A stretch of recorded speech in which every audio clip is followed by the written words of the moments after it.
At Regina City Council Wednesday, Mayor Chad Bachynski brought forward a report outlining the city's strategic plan for 2026 through to 2029.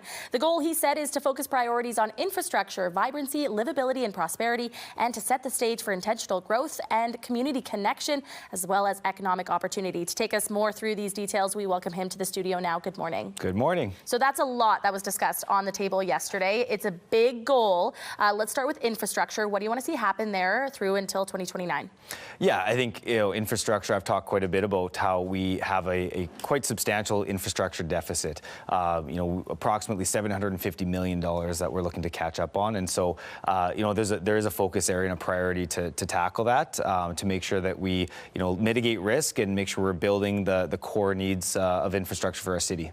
All right. Well, so the next points were vibrancy, livability, and prosperity. They sort of go hand in hand with one another. What kind of changes would you like to see going forward? Yeah, for me, it's and again, it's not a fundamental reset or shift. It's really just providing more focus into some of those areas based on what we've heard from residents. And we know that there needs to be a balance between that core infrastructure, roads and pipes and otherwise, and the services that we deliver, everything from transit to park spaces to community centers. So it's really finding that balance, and I'm really thankful for the work that both council and administration have done together to try and marry very competing but important priorities of our community to the action plans and the master plans that we have in administration. Regina has been seeing growth in recent years, and that's been great, but you're saying there's room for more intentional growth. What does that mean to you? Yeah, to me, it means, one, Regina's open for business, and two, it means that we're setting up the infrastructure in place and creating a community that invites people to come. So, those things go hand in hand. If we don't have the infrastructure in place, we can't build, homes for people to come to. And if we don't have things to do in the city, and we don't have beautiful spaces and maintain those beautiful spaces that we do have, then we're not going to attract those residents either. So, and attract people to stay here. So, between those kind of two big pillars, those are rolled up into those priority areas. Is there anything else that Regina could be doing right now to be seeing some more of that economic opportunity for citizens?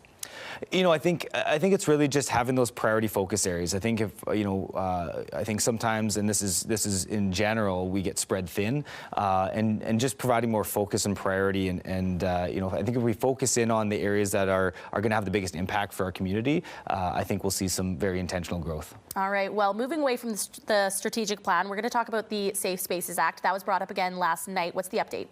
Yeah, so update yesterday was that it was the third and final reading, so there's no further discussion at that point. It was more of a procedural component there. So that bylaw, that act is now in place in Regina, as it is in Saskatoon and Moose Jaw, and going forward, as described by the acting chief of police, we'll see that enacted in our community. We only have about 30 seconds left, but really quickly here, there's an announcement coming up in about 20 minutes time. Can you tell us anything about that?